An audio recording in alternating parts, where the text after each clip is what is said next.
My true story. From Missouri, after my husband's funeral, my daughter dropped me at a motel and said, "Stay here for a while." I stayed quiet for a week, then called a lawyer. She did not even park, just stopped in front of the old motor lodge and flung the car door open. "Take it," my daughter said, throwing the key card at me like a cigarette butt. "Do not look at me like that. You should be thankful. You are always a burden. Can't you see we need peace?" I blinked as the key hit my lap. My funeral dress was wrinkled from the long drive. She twisted her mouth in disgust. "Enjoy a few days without money," she added. "Once we pay off your phone and Wi-Fi, maybe you will learn how to respect $1. The car sped off. I stood in the hallway, carpet damp with old rain, eyes stinging from nothing. No scream, no plea, just silence, and the door closing behind me. The room smelled like bleach and desperation. Dim yellow light buzzed from the sconce above the sink. The carpet was a tired brown, worn in the corners like an old prayer mat. The curtains hung stiff, stained with the kind of mildew that no longer tries to hide. I sat on the edge of the bed, still in my funeral dress. My black shoes left faint marks on the cheap floral bedbread. Outside the sign flickered, Sunview Motor Lodge, weekly rates available. A place meant for those passing through, not for mothers cast aside. Mark had died 6 days earlier. One moment he was laughing at the preacher's crooked tie in the church pew. The next, he was pale in a pine box. We had been married 54 years. We buried him on a Monday. By Tuesday afternoon, I was homeless. My daughter's words still rang in my ears, sharp as frost. Take the key, be thankful, learn how to live without someone paying your bills. And so I did. I did not call, I did not beg. I didn't even touch the small cell phone she had left unplugged in my purse. I just stayed. There was nothing noble about it. I did not pray. I did not cry. I listened to the broken hum of the air conditioner and watched the shadows change on the cracked ceiling. Sometimes I would look at myself in the bathroom mirror, its edge chipped from a long-ago fight or fall. I would stare at the woman in the glass and wonder, is this still me? The gray hair, the lined skin, the silence. I had not spoken out loud since the motel door closed behind me. I ate from a vending machine and drank lukewarm tap water from a plastic cup. Once I tried to call the front desk to ask for a towel, but I hung up after dialing 0. The silence was safer. Talking would have made it real. On the 4th night, I laid flat on the bed and opened the small jewelry pouch I had carried from the funeral. Inside was my wedding ring. Mark had told me never to take it off, even after he was gone. "You're still my girl," he'd whisper, "even when I'm not around." He used to call me Mar, short for Meredith. "You're the steady one," he'd say when the kids got loud or life got lean. "You make the plans, you hold the line." Now there were no plans, just room 1112 and silence thick as mud.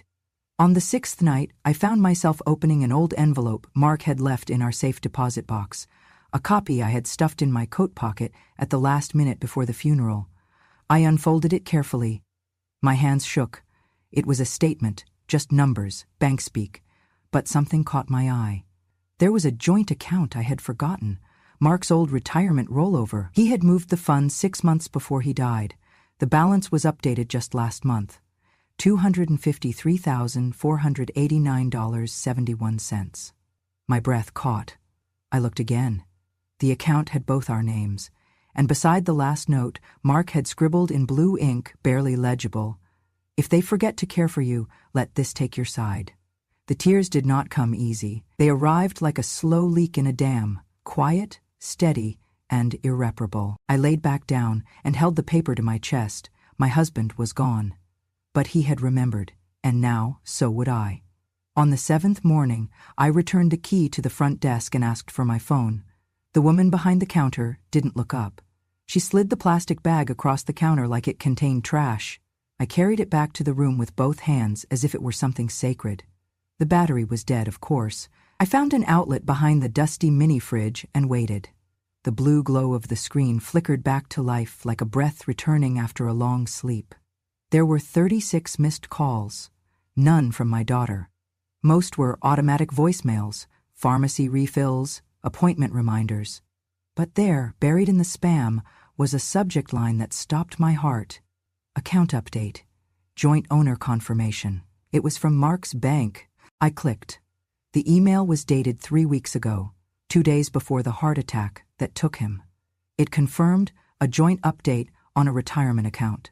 It said, "Dear Meredith Collins, this message confirms your active role as joint account holder of the following: Fidelity Premier Secure Account 7680. Current balance $253,489.71. The numbers blurred, my hands trembled. I clicked the link to log in, used the old password Mark made up for us back in 2007. Collins always too. It worked. There it was, clear as sky after a storm. $253,489.71. Tears came like a tide I could not stop. They poured down, warm and quiet, washing the dust from my cheeks. I rocked back and forth, on the edge of the bed, holding the phone like it was Mark's hand. I whispered into the still room, "You knew they'd leave me." And he had. Of course he had. I remembered now how just days before the funeral, Mark had pressed a printed email into my palm. "Keep this," he said, with that soft way of speaking that always made me listen. "What is it?" I'd asked. "For your future," he said, "in case you need to walk away someday with your head held high." I thought it was just insurance. I thought it was him being poetic. I had no idea he had moved his money. No idea he had already prepared the world for me to stand alone. Not just survive, stand. He knew our daughter. He had watched, in silence, how her love had turned sour with time, how her tone shifted when she married, how her eyes rolled when I offered help. He had never fought her. He had simply prepared me. Now, in the cracked mirror of a budget motel, I felt the warmth of his gift settle deep into my bones. It was not just money. It was dignity. It was proof that someone once believed I mattered. I wiped my eyes and sat straighter. They had tried to exile me in silence. Mark had handed me a trumpet, and I was about to play it loud. I did not pack right away. Instead, I opened the desk drawer, pulled out the motel notepad, and began to write. I listed everything Mark had once told me to prepare for, quietly, without asking permission. First, I called the hospital, paid the outstanding bills from Mark's final stay. The woman on the line stammered when I said I would pay in full. I did not offer an explanation. Second, I searched for a lawyer, not a loud one, a steady one, someone who knew the law in Missouri better than my daughter knew manipulation. I found him in the yellowed corners of the motel binder, an estate and small business attorney named Henry Keller. He had a faded ad that said, "We help you keep what's yours." I liked that. I left a message. "This is Meredith Collins. I'd like to schedule a quiet consultation. I have a plan in mind." Third, I walked down the street to the neighboring motel. Not mine, hers. The motel my daughter and her husband had bought 2 years ago, paid with a loan co-signed by Mark. I asked the manager for a brochure. He gave it to me, grinning like I was a confused old woman. He had no idea I knew the property lines. No idea, I remembered Mark whispering one night. "She begged us for help, Mare. Said she'd pay us back in love." I signed because I loved you, not her. I carried the brochure back to my room. Then I called the county office, asked about licensing, zoning, building codes. By nightfall, I knew everything. The gaps in her permits, the pending liens, the inspections she had failed. I knew her walls were thin, her paperwork thinner. I sat on the bed, holding the notepad full of notes, and whispered to Mark, "You always said I was the quiet kind, but not invisible, never invisible." The wind howled outside. A loose shutter slapped against the window frame. I thought of Mark's voice again. Not his last words, but the ones he used when I was tired, young, and full of doubt. "One day, I will not be here to fight for you, so I built you a sword." Now I knew what that sword was. The money. The deed. The law. I was not planning revenge. I was planning protection. I did not want to hurt my daughter. I just wanted her to know she could no longer hurt me. I laid the notepad on the nightstand. Tomorrow, I would call Henry again. Tomorrow, I would ask him to draft something she would never forget. Not a threat, a reminder. A signature that said, "I remember everything, and I am done being quiet." I dialed the number Henry Keller had given me the day before. His voicemail picked up on the third ring. I left my name, my situation, and requested an appointment before the week ended. I hung up without emotion. 24 hours later, I sat in his tidy office, sunlight filtering through Venetian blinds. He offered me coffee. I declined. He listened, leaned forward, and nodded with understanding. I handed him a printed email from the bank, confirming full control over the joint account and a copy of Mark's handwritten will, dated just 6 months before his passing. The penmanship was shaky, but the words precise. Meredith Collins, sole owner of all assets upon my death. Henry adjusted his glasses. Your husband did not just set you up. He protected you. I gave a soft nod and explained my worries. My daughter knows how to log into that account. I want to block all digital access immediately. Henry tapped away on his laptop. Within minutes, he confirmed a freeze on external access.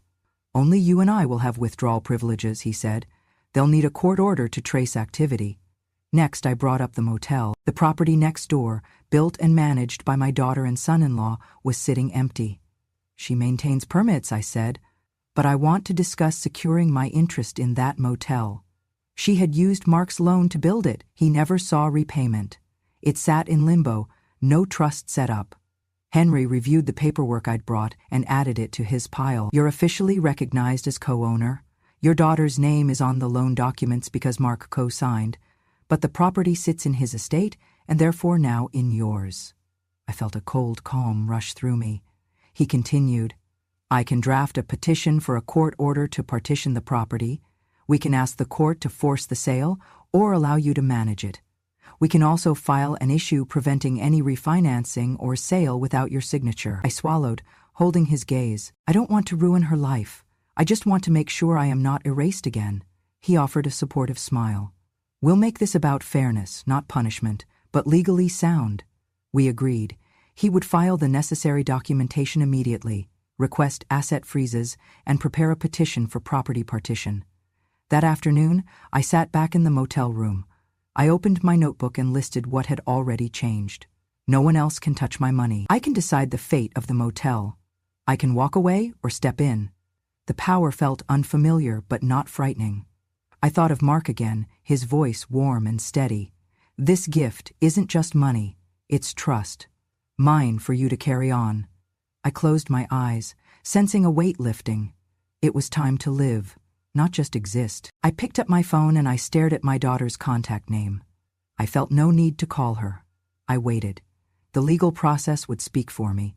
No shouting, no tears, only proof. I drove to the small branch of Midwest Heritage Bank early in the morning, the sky still a pale blue with the last hints of dawn.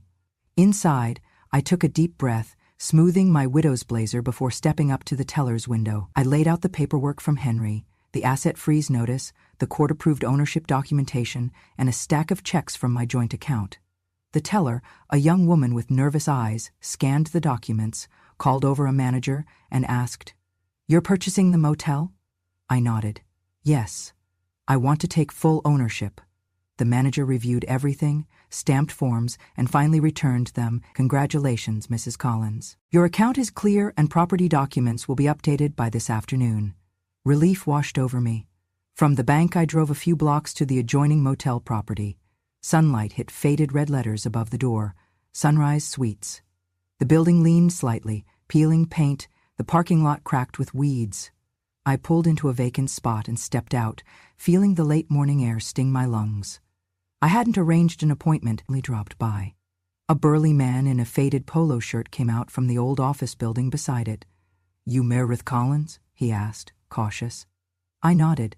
"Yes, I'd like to talk about buying this property." He pointed inside. "Sit down."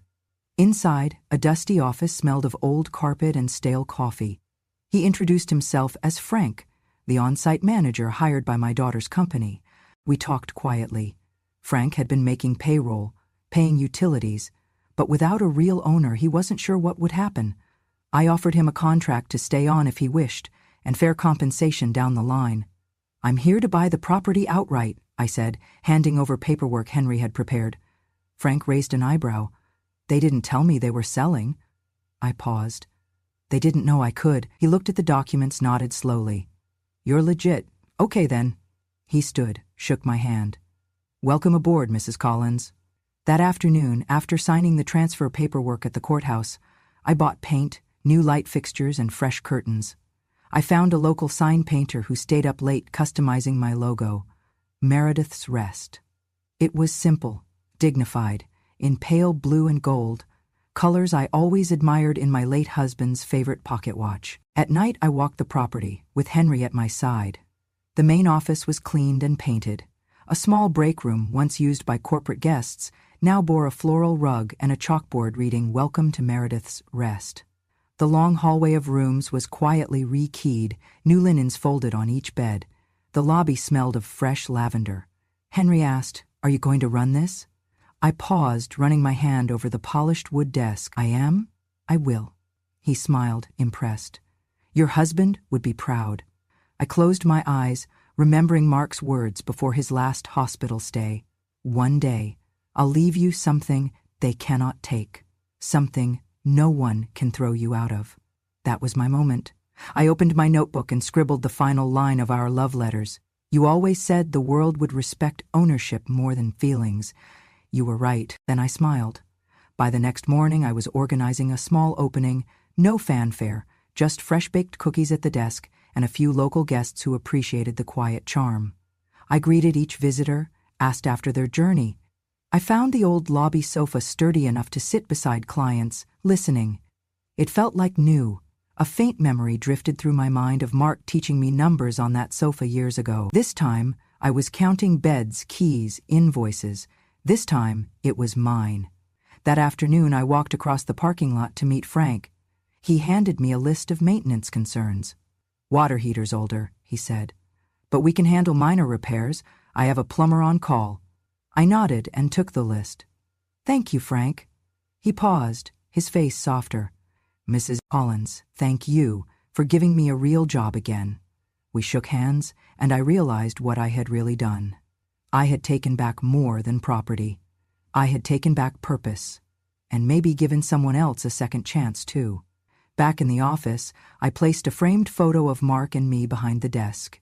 In front, I set a small plaque, S 2025 Meredith's Rest. It was modest, but it carried weight. It meant I was accountable. It meant I mattered. That evening I stood alone in the lobby, the fluorescent lights humming overhead. I closed my eyes, took a deep breath. The motel had been quietly reborn. A year ago, I never would have thought I'd be here, but now I was exactly where I needed to be. I unlocked the office door, flipped off the sign painter's protective sheet, revealing the name to the world. Light spilled out. I smiled and touched the wood of the desk. Mark's last gift had kept its promise. My daughter arrived at Meredith's Rest on a humid Missouri afternoon, storm clouds gathering overhead. She swiped the office door open with a scowl. Behind her, her teenage son, my grandson, shuffled in meekly. He looked uneasy, sensing the tension before I even spoke. "Mom," my daughter began, voice shaky as she closed the door. "They're calling us at home. We need access to your account. We need money to pay debts, to fix the house, to—" She broke off, eyes searching my face. I sat behind the check-in desk, a ledger open, pen resting gently between my fingers. I gave her a slow, deliberate nod. "I hear you," I said softly, "and I understand." I paused. "But that account, this motel, is not up for grabs." Her face reddened. "You can't just cut us off. That money was supposed to pay our mortgage, our car loan. Who does that for their own daughter?" I lifted my pen, tapping the wood. "Mark left that money for me, for my future, not to bail out mistakes. He trusted that I would use it for protection, not to rescue your problems again." She clenched her fists. "So it's okay that we lose everything? You'd rather line the pockets of strangers than help your own family?" Though I felt my heart tighten, I remained measured. "This isn't about strangers. It's about purpose. I built something here, something real, and I won't let guilt drive me into ruin. Your family needs to stand on its own." Her shoulders shook. Anger or fear, I could not tell. My grandson tugged at her sleeve, eyes downcast. I looked at him. He stepped forward, touching my hand gently. "Grandma," he said, voice small, "we love you." Tears welled in my eyes, not of weakness but of pride. I placed my hand over his. "And I love you," I whispered. "That is never in dispute." My daughter's anger froze at that moment. The tenderness between grandmother and child spoke louder than her arguments. She looked at me. "Then why are you doing this?" "Because," I said firmly, "Mark and I spoke about legacy, not rescue, about standing tall, not leaning on guilt. I will help you, yes, but not with the entirety of what he gave me. I'll assist with small things, legal fees, counseling help, but not absolve debt." She stared at me. "You're breaking my heart." I leaned forward. "Good. Maybe that's the first time you'll feel the weight of your own choices." My grandson squeezed my fingers. I breathed in his trust. I looked back at my daughter. "You will not lose me, but you will not control me." She stepped back, anger giving way to resignation. She turned away, voice soft. "Is that it?" I stood and held my hand out, draped in a silver band that once belonged to her father. "That is enough." Her eyes flickered. She took my hand and released it just as quietly. She placed a hand on her son's shoulder. He met my gaze, his eyes full of love. My daughter's voice trembled. "If that's how it has to be," I nodded. I understood. This was not a reconciliation, but a boundary drawn in honor. As she and my grandson left the office, the air crackled with an uneasy peace. I closed the door behind them, and I allowed myself a moment of stillness. "Mom?" My grandson looked back from the parking lot. "Can I stay and help?" I opened the door again. He trotted in. "Yes, sweetheart, you may. You're welcome here." He lit up, eyes bright as he helped me update the reservation ledger for a walk-in guest. His presence warmed me more than any family turmoil could. Outside the window, dark clouds broke. A single ray of sun stretched across the sign above. Meredith's Rest. I smiled, knowing in my heart that standing firm was not being cruel, it was being true. I looked down at my grandson's small hand beside mine, and for the first time since the funeral, I felt the solidity of my path. Sunlight filtered through the half-closed blinds as I arranged the last paper napkins on the breakfast buffet table at Meredith's Rest. Pancakes, eggs, fresh fruit, coffee. The spread was simple, warm, familiar. Outside on the front porch, folding chairs had been set for local neighbors, a ribbon strung across the front door, and a small group of volunteers stood ready to welcome whoever might walk in. My grandson helped me position a stack of flyers near the free coffee urn. His face was bright with pride.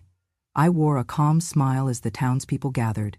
Retirees from the church, a couple of truck drivers who passed by every morning, and local reporters who had caught wind of my story. A woman in her 70s whispered, "I'm so glad this place is yours." I nodded and dipped my head. A volunteer tapped on the microphone. "Welcome, everyone, to the grand opening of Meredith's Rest," their voice echoed softly in the lobby. "Today is not just about a motel, it is about renewal, resilience, and community." The applause was gentle but genuine. I stepped forward, smoothing my cardigan, feeling a steady sense of purpose. "Thank you all for coming," I began, voice clear and measured. "When my husband, Mark, and I met this place years ago, he said, 'One day we'll make it ours.' Today I stand here with that promise fulfilled. This is our gift to travelers, to families, to anyone needing a safe, kind place to rest." The crowd murmured. I glanced at my grandson, his hair still messy, eyes gleaming with admiration. I continued, "I named it Meredith's Rest, not only because that is my name, but because rest means recovery. My husband passed recently, and I found in grief that rest is more than sleep. It is renewal. I offer that to anyone who arrives here." I paused as volunteers began offering trays of warm biscuits, coffee, and juice. Reporters snapped pictures, penning notes. A banner unfurled behind me. "Welcome, Meredith's Rest. Open now." After the applause, I shared about the small scholarship fund I had set up with community donations and a portion of profits from every room booked. "We will help widows in this county who lack support," I announced. "We will cover rental, utility bills, even help with groceries if needed. Because when someone loses their partner, they do not need a loan, they need a lifeline." A round of soft cheers rose. My grandson looked at me, eyes wide. Later he would tell me, "I want to help with that too, Grandma." I tucked a stray hair behind his ear and whispered, "Together, my love."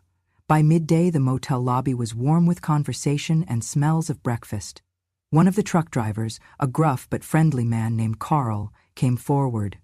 "Ms. Meredith," he rumbled, "thank you for this. This place is real rest like a home." A school teacher whose mother had recently passed away asked for a few bed and breakfast vouchers to ease the burden on students whose parents were ill or grieving.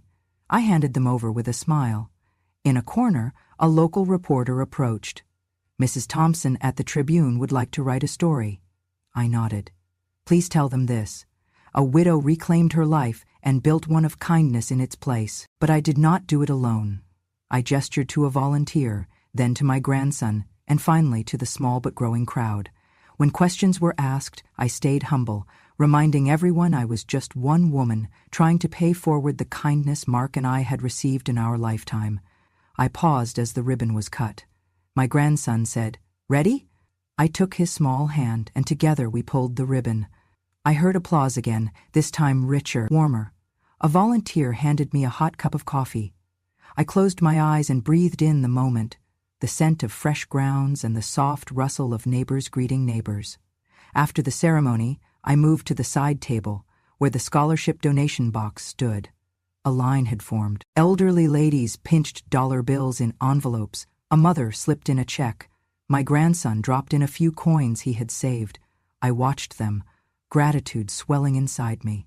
Later I walked the motel's hallway, stopping at rooms freshly prepared. I knocked gently at room 3. A woman stepped out, her cheeks red, her voice shaky. "I just lost my husband," she whispered.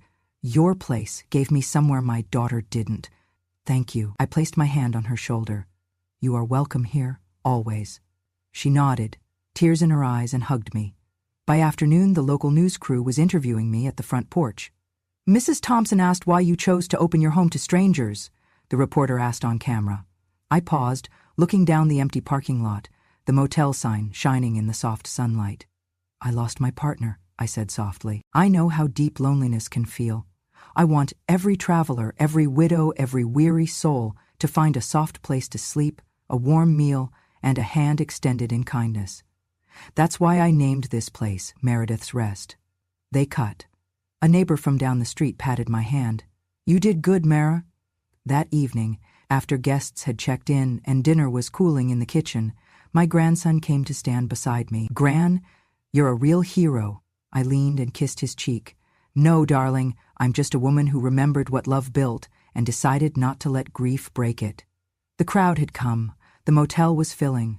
The scholarship fund had started with over $5,000 from donations that day. My daughter had not returned, but I did not feel empty. I felt rooted. Later, as I closed the office door, I stood for a moment in the quiet hallway. The smell of clean sheets and lavender lingered. I placed my hand on the wall, whispering to Mark in my heart, "Thank you. I am doing more than you ever asked, and I am not afraid." The newly opened Meredith's Rest stood as evidence, not of loss, but of love's resilience. I turned off the lights, ready for the work ahead, because rest wasn't just built, it was shared. A thin frost coated the grass outside Meredith's Rest as morning light brushed the motel's faded sign. Inside, the lobby hummed softly, lamps were on, gentle carols played, and festive decorations draped the breakfast nook. Today was the first holiday gift event for guests and the community. The bells above the door jingled. My daughter and grandson stepped in, cheeks flushed with cold. My daughter looked hesitant, clutching her purse straps. My grandson ran forward, eyes shining. "Grandma," he called, wrapping his arms around my legs. I knelt to meet his embrace. He whispered in my ear, "I'm proud of you." I smiled and stood to face my daughter. She swallowed hard. "Mom, I'm so sorry," she said quietly. "I was wrong. I treated you like burdensome baggage. I didn't see you. I'm sorry." Her voice cracked. I felt old sorrow surface, but more powerful was calm clarity. "I forgive," I said gently, "but I will not return." The words were deliberate. Love remained, but boundaries stood firm. She nodded, tears in her eyes. "I understand." My grandson stepped forward, offering to help serve coffee. My daughter joined him, carrying a tray of pastries. Though not living here, they were working here, together. For the rest of the morning, laughter and warmth filled the lobby. Guests, some widows, some travelers, received stockings of essentials, warm blankets, holiday cards. The community gathered, sharing stories and smiles. I watched from behind the front desk. My daughter brought a woman to me, a widow whose husband had died just 2 months ago. She handled her trembling hands around a steaming mug. "Thank you," she whispered. "This means everything." I placed a gentle hand on her shoulder and offered a hug. As she pulled away, she met my gaze. "You gave me hope." The local photographer snapped a moment. My daughter and grandson helping serve, me greeting guests with a kind smile. A lens captured our unity, not perfect, but genuine. Later, a reporter snapped photos and wrote notes. "At Meredith's Rest," she typed, "age is not a handicap. Purpose is." The words echoed through my heart. By afternoon, the guests had gone in pairs to their rooms, some staying the night, others just for warmth and company. The sun dipped warm over Missouri's frosted fields. I watched through the window as my daughter and grandson walked outside, removing holiday lights and gathering empty mugs. She glanced back at me and smiled, a quiet acknowledgement of healing. He waved, small and confident, as he carried towels inside. That evening, I walked the hallway in silence, pausing at each door. I knocked gently on room 4. A woman answered, holding her daughter. The little girl's eyes lit up when she saw me. She said, "I love your smile, Grandma." I hugged her, and the woman whispered, "Thank you for everything." Back in my office, I sat at my desk. My daughter joined me, sitting across. She didn't apologize again. She didn't ask me to move back. She simply looked me in the eye. "I want to help keep this place open. I want to give back." I nodded. That would mean everything. She leaned forward, and we held hands across the polished wood. My grandson appeared, holding a handmade ornament. "For Meredith's Rest." He placed it gently between us. I looked at them, my family, imperfect and healing, together in this place of restoration. I breathed in the warm scent of cinnamon and hope. Later that evening, a national news outlet posted an article. "Widow in Missouri reclaims life, restores community, and shows us all that age is not a handicap, purpose is." Comments flooded in from around the country. "So inspiring. She shows us what strength looks like. Purpose over age, yes." I sat on my porch swing, grandson asleep inside, daughter cooking dinner for volunteers. I felt Mark's presence, my husband of 50 years, smiling in the stillness. His promise had come true. The motel stood strong. The scholarship fund had started. Community had come home. I lifted my voice in a quiet prayer. For anyone who feels left behind, remember this. Sometimes silence is the strongest action. Rest can be revolution, and a single purpose can change everything. Soft snowflakes drifted down. I closed my eyes and let them land on my eyelashes. My heart was quiet but full, and in that gentle hush, I knew. I had finally found my rest and my freedom. It was Christmas morning, and the frost lay thick on the motel's front steps. I had been up since dawn, setting out cinnamon rolls, folding napkins into little fans, and humming carols under my breath. Inside Meredith's Rest, warmth pulsed from every corner. The hum of the coffee machine, the soft jazz from a dusty speaker, the light clinking of mugs and spoons. Guests moved gently, thanking the volunteers who had come to serve breakfast to anyone spending the holidays alone. Then the door opened, and I saw her. My daughter. She stood on the threshold, her winter coat buttoned too high, fingers clutching her purse strap like a lifeline. Her son, my grandson, stepped in beside her. His cheeks were pink from the cold, and his eyes searched mine with cautious hope. I wiped my hands on my apron and approached slowly. "Merry Christmas," I said gently. My daughter opened her mouth, but no words came. Her eyes were wet. "I was wrong," she finally whispered. "I treated you like a burden when all you ever did was care. I didn't see you, Mom. I didn't see your strength. And I'm sorry." The words came raw, not rehearsed, not forced. I reached out and took her gloved hand. "I forgive," I said simply. "But I will not return." She nodded. No protest, just understanding. Her son slipped his hand into mine. "Grandma," he said, "can I help today?" I smiled through the sting in my throat. "Of course, sweetheart, I'd be honored." He ran to join the volunteers, pouring juice and passing out wrapped pastries. My daughter followed, placing her purse behind the counter, then taking a tray of warm biscuits with quiet focus. All morning, the three of us moved in rhythm. She poured coffee, I greeted guests. My grandson folded napkins with the pride of a young soldier on duty. It was not perfection, but it was peace. Later, when the crowd thinned, my daughter returned to the front desk. She did not cry. She did not beg. She sat across from me and said, "I'd like to help. Not for money, not to undo anything, just to give back." I looked at her. The woman who once left me with a motel key and a hollow goodbye now sat with her palms open. "That would mean everything," I replied. She nodded and rose to join the cleanup crew. My grandson peeked into the office, holding up a handmade ornament that read, "For Meredith's rest." I took it in my hands, then placed it on the small tree behind the counter. His smile was pure light. That evening, after the last guest had left and the halls had quieted, I walked the motel's corridor alone. I paused outside each door, listening for the hush of sleep, the flicker of quiet comfort. At room 4, a woman stepped out in a robe, cradling a cup of cocoa. "I just lost my husband," she whispered, voice barely audible. "And this place, this morning, you gave me something I didn't think I'd feel again. Hope." I placed a hand on her shoulder. "You are not alone here," I said. "You are remembered." She smiled and returned to her room. Back in the office, I poured myself a cup of chamomile tea and stepped out onto the front porch. My daughter and grandson were taking down the folding chairs together. She looked up and gave me a soft smile, one that asked for nothing, offered only truth. A local journalist had been among the guests that morning. Before leaving, she handed me a slip of paper, a headline draft. "Age is not a handicap, purpose is." I let the words settle. Inside, the fireplace crackled. Outside, snow began to fall, soft, silent, forgiving. I thought of Mark, of the strength he left me, the dignity he ensured I would never have to beg for. I thought of silence, not as exile, but as choice, as resistance, as a sword. And now the silence had borne fruit. Later that night, I sat in my office with my grandson curled up beside me, reading an old guest book entry aloud. My daughter placed a cup of tea by my hand. She didn't ask for a second chance.